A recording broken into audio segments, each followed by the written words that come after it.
हम coming back to budget. Ashfaq Tola साहब हमारे साथ मौजूद हैं, माहिर टैक्स उमूर हैं। तोला साहब शुक्रिया। तोला साहब, हुकूमत बता रही है कि मौजूदा माली साल में हमने पहले से कहीं ज़्यादा टैक्स इकट्ठा कर लिया है, किया भी है। वज़ीर ख़जाना FBI की परफॉर्मेंस से काफ़ी खुश भी हैं, ये कॉन्फिडेंस है। तो फिर बजट में पहले से कई बड़ा रेवेन्यू टारगेट रखना, ये समझ में आता है आपको? जी बिस्मिल्लाहिर्रहमानिर्रहीम, thank you very much. Actually देखिए, खुश होने वाली बात मेरी समझ में तो नहीं आती है, क्योंकि लास्ट ईयर हमने टारगेट 12,900 अरब का रखा था, और अगर मैं उस हिसाब से देखूं अददी एतबार से तो अभी 11,800 या 900 होंगे। तो 1 ट्रिलियन की कमी वाक़ई होने पे अगर खुश होना जायज़ बनता है तो मैं कुछ कह नहीं सकता।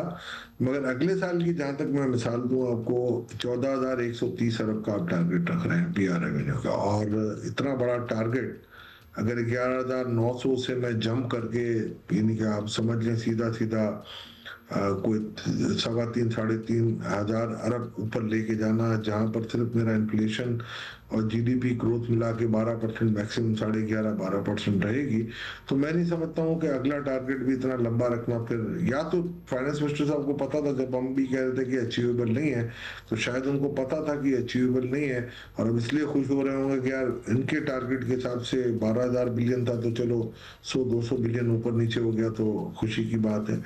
मैं नहीं समझता हूँ कि हमारी मुल्क की जो टैक्सेशन है, इसमें मैं कम से कम 16 से 18,000 अरब हम आराम से कलेक्ट कर सकते हैं, अगर सही से टैक्स रिफॉर्म किया जाए, जो रिपोर्ट तैयार पड़ी हुई है। तो अगर वो इसको देख लेंगे तो मेरा ख्याल है हो सकता है 16,000 भी कर सकते हैं। मगर ये जो रिपोर्टें आ रही होती हैं, जो मैकेंजी की है या वर्ल्ड बैंक की है, या जो इकदाम ये ले रहे हैं, मेरा ख्याल है इसमें चले तोला साहब, ये तो देखते हैं अब जब बजट पेश किया जाएगा, लेकिन मसला तो हमेशा से ही रहा है कि टैक्स बेस हमें अपना बढ़ाना है। आपको लगता है कि हुकूमत की स्ट्रैटेजी ऐसी है कि टैक्स नेट बढ़ाने के लिए कोई इकदामात करे, या विल भी है? देखिए, टैक्स नेट ओवरनाइट तो नहीं बढ़ सकता ना, मगर मेन ये है कि टैक्स नेट की बढ़ाने के लिए जो इकदाम आपको लेने चाहिए वो आप ले रहे हैं कि नहीं। आपकी 80% के करीब ऑटोमेटेड इनकम आ रही है, FBR की रेवेन्यूज आ रही हैं। तो हमने पहले भी 2016 से लेके आज तक हम सिर्फ एक ही बात कर रहे हैं कि आप अपनी टैक्स मशीनरी को, जो मेरा ख्याल है 23,000-24,000 की है, उसको यूज करें ब्रॉडनिंग द टैक्स बेस के लिए।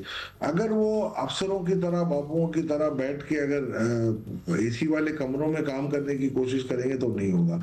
आपके मुल्क का जो ये टैक्स आता भी है, वो 3% डायरेक्ट टैक्स लोग दे रहे हैं, 95% कंट्रीब्यूट कर रहे हैं, और बाकी जो टैक्स आपका है वो मेरा ख्याल है आ रहा है 95%, 97% टैक्स पेयर से।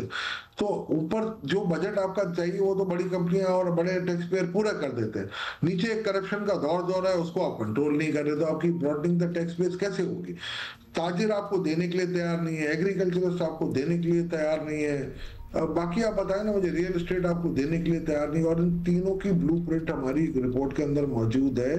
कुछ 14 स्टेप्स हमने इनको ऐसे बताए हैं जिसमें ब्रॉडनिंग द टैक्स बेस हो सके, मगर उसके लिए जरूरी है आपको कानून में सिंप्लीफिकेशन करनी पड़ेगी और FBR की अथॉरिटी को रैशनलाइज करना पड़ेगा। बहुत शुक्रिया तोला साहब माहिराना राय देने के लिए। और बजट के ऊपर तो आज सारा दिन हम बात करते रहेंगे, बहुत से और सवाल आते हैं वो भी करेंगे, बट एक छोटी सी बात ब्रेक लेंगे हम, उसके बाद फिर बहुत सारी और बड़ी-बड़ी भी छोटी-छोटी बातें पे। उसके बाद की सूरत हाल में सफाई सुथराई की, आपके शहरों की, आपके गांव की, आपके कस्बे की, आपके गोट की क्या अपडेट है?